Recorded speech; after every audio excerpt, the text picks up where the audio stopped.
Hello, my name's Colin Robinson and today I'm going to work through the collections that we launched with our Tattered Lace anniversary celebrations. So the first one selection I'm going to look at is our Tattered Lace Select. Now this was so amazing. This was a new concept that Tattered Lace were able to bring to the viewers of Create and Craft.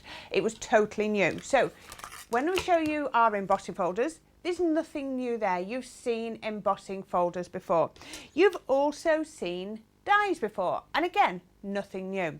If I said to you that your die can go into your embossing folder, again, you're not going to be thinking that's anything new because you've seen cut and emboss embossing folders before. But what is new is the fact that this could be used as an embossing folder, this can be used as a die, and then I've got here, so this is our sensitive one. I've got 4 dies here and all of them fit perfectly into the embossing folder, just like that. So did you see, I dropped that in just there and there you go. Can you see it clicks? So I'm holding that there, but look, if I try to wiggle it, it doesn't move. So what I have is I have a choice of which dies to use. So I could use those two together. Let me just get my Pocket out to find it easier.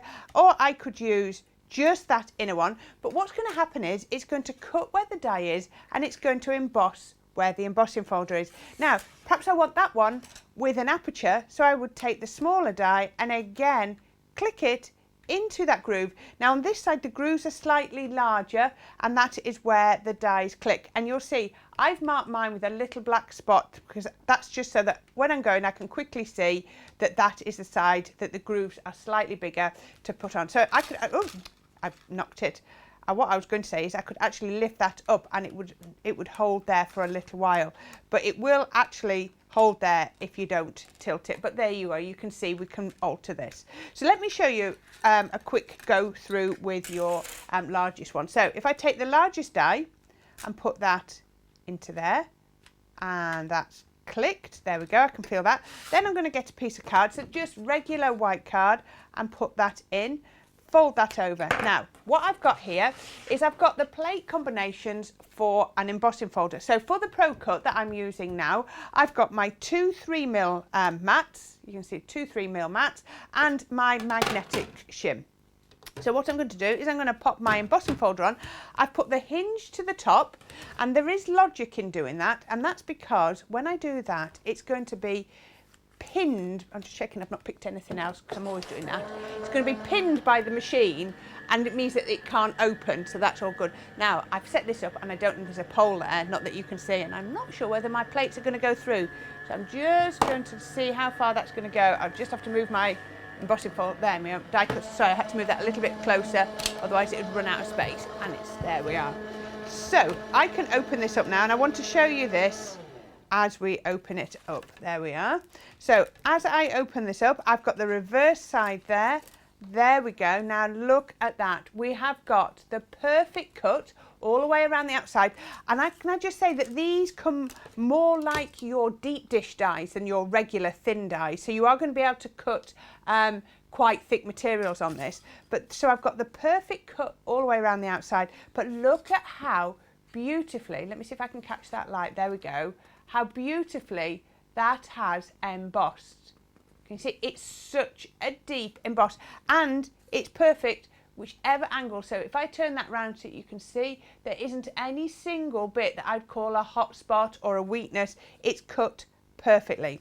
So you remember I said that these can be used as dies as well. Let me show you what we can do. So what I have done here is I've just used, oops, I've got so much tangling around here.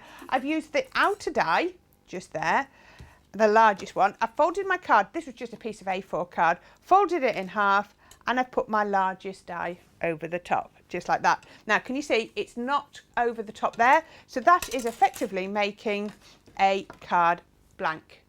Perfect. So you know the one we've just cut?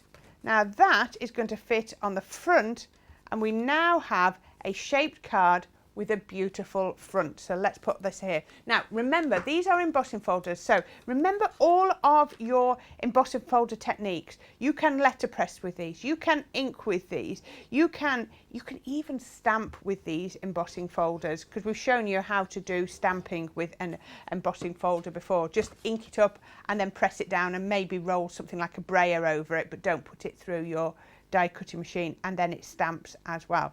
Now pop that on top, been cut with the same die so it fits absolutely perfectly. And then let me show you, we now have a card front. I'm trying to catch the light on there so that you can see that is beautifully embossed. Oh, there you go. If I bring that forward, you can see. Can you see how gorgeous that is? So I've got my 10 fold card with all of that embossing on.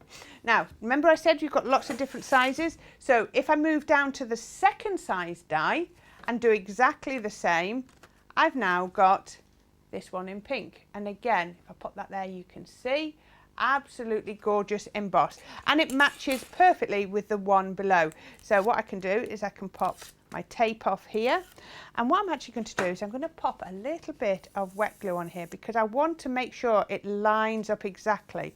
So I don't want the risk of it sticking before I've got it in the right place. So I've got the height with the foam and the wiggle room of the wet glue, so I can then pop that on there, and you have this perfect little, can you see, white border all the way around.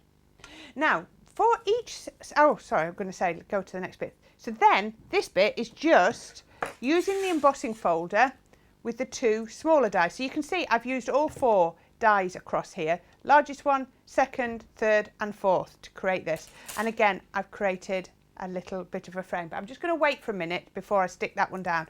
You can see I've just put my shaker foam on the back. But what you've also got, and if I can find my piece of card, because I've got so many pieces of paper, is you have got all of your dies here. Let me see if I've got it. Where have I put it? I've got more bits of paper than I know what to do with. Oh, I might have dropped it down in my folder. I should double check. No, I haven't. So you're going to have to bear with me. It's disappeared. Right, so what you've got is, not only have you got these 4 dies that go perfectly well with the embossing folder. I'm going to pop these onto here. I'll show you just there.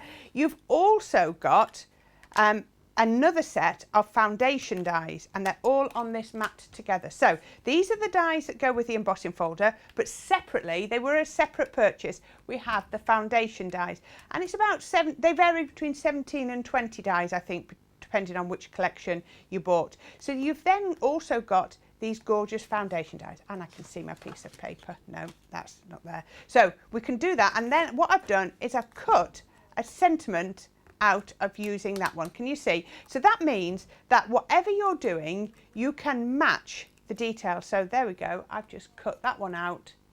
There we go, my sentiment. And I now know it's going to fit perfectly. But what I could also do is I could go up to the next one, which is there. Should we do that? Let's do that, while, seeing as I couldn't cut the other bit out because my piece of paper's gone missing. So I can take that one there, piece of pink card, and I don't want a 3mm plate this time. I need a 5mm plate because I'm die cutting, not embossing. So just swap it over. Isn't it easy to swap from, there you go, look, I knew I'd find it. It was stuck to the bottom of the plate. I'm always doing that. So you can mix and match the embossing folder, the select dies, with the foundation dies as well. So I'll show you those on there. There we go. Pop that through. And then I've got my pink card. There we are. Let's move that to one side. There we go. And then I've got my sentiment with a matte layer as well, if I want to use it. So what I was going to show you as well is you've also got your flowers. So this one, let me bring that in here, is cut from the Charisma, and I'll show you these dies because I had them here.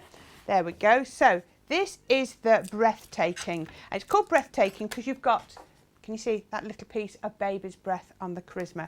So these are your dies, and these fit perfectly over the Charisma just here. Now this Charisma is double-sided charisma. So you just print it out double-sided. Now, if your printer prints double-sided, brilliant. Set it off and away it goes. But don't use your Pro paper for this. I know we love to use our Pro paper, but remember the back of Pro paper isn't for printing. So if you are double-side printing, don't use Pro paper. Just use a bit thinner Super Smooth. That's fine. Like 128, 140, something like that. Perfect. And then you can cut them out to create these, and I'm going to show you how to put those together. Now, I do like using my hot glue gun when I'm making my flowers, so I'm just going to put these together, and how you shape them is entirely up to you. I love shaping them one way and maybe another time, so I'm just going to shape from the back, and I'm just going to pop a little bit of shaping just on there. Let's put that one on.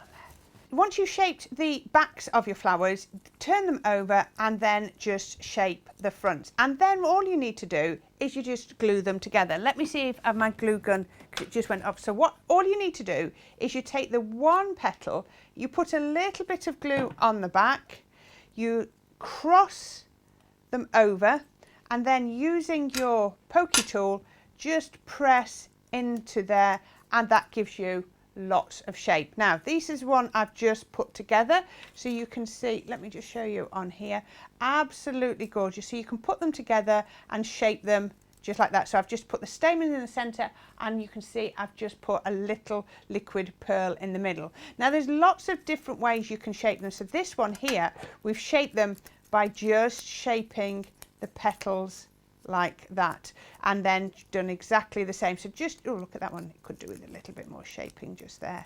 There we go. And shaping them over the center. Now, these are small ones, so I've not put stamens in the center.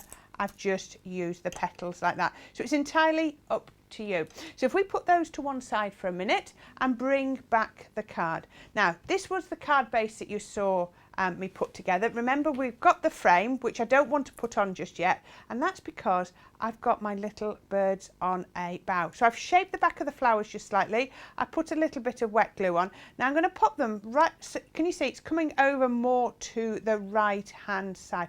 Aren't they gorgeous? And it looks lovely with them just slightly raised above the card. And the reason they're over to the right is so that when I put that final frame on there, can you see they're just caught under the frame? And just as we did with the previous one, the frames just line up perfectly. Now, I showed you that you can have a foundation or a matte layer behind here, but I'm not actually going to put that on there. I'm just going to put this on its own. So what I'm going to do is I put some foam tape on to raise it up, but what I'm actually going to do is where it's going to sit off the frame, I'm just putting a little bit of my glue gel as well, so that it sits steady. That actually might come off the card, but we'll sort that out in a minute. We can pop that on to there so it catches with the foam, and then the glue gel gives it extra support. Let's just make sure I have still got this card the right way up. Yes, I have. So the final bit I need to do is my flowers. So I'm going to put these now. When I look at my card like this, I could put my flowers down here, but can you see my card is a bit bottom heavy? None of us want to be bottom heavy. So put the sentiment down in the bottom right. So I'm actually going to put my flower up in the top left. Can you see straight away? I'll just do that again. Pop it down at the bottom, and everything, it looks almost as if everything slipped down the card, doesn't it? But as soon as I put the same flower up at the top, can you see how everything balances? And that's what you've got to look at. This is what you need to work out. So then we can add the flowers. Now, again, those flowers look lovely, but here we have some foliage. But the minute we pop the foliage under, can you see how, again, everything balances out? It looks so much better. So let's just put a little bit of my glue gel under there, so I can come round and I can pop that one in there. So now I know where my leaf is. And the great thing about doing it with your glue gel or your hot glue works for me. It means I can lift them slightly. Then I'm going to take, one of the smaller ones. And, oh, I think I'm going to need a bit more glue on than that, aren't I? Pop that there, and then we can pop that on here. Now, I put that one over the top, so I'm going to tuck this one underneath the bottom, and just turn that over and put a little bit of glue under the leaf. And I want this leaf to come inside the frame. I can adjust that in a minute, and I'm going to lift that flower up and pop that underneath that flower so it comes out. Now I have another flower. You could put it on there, but I think I'm going to obscure my, actually I'll put it down. That looks nice, doesn't it? Yes, let's do it there.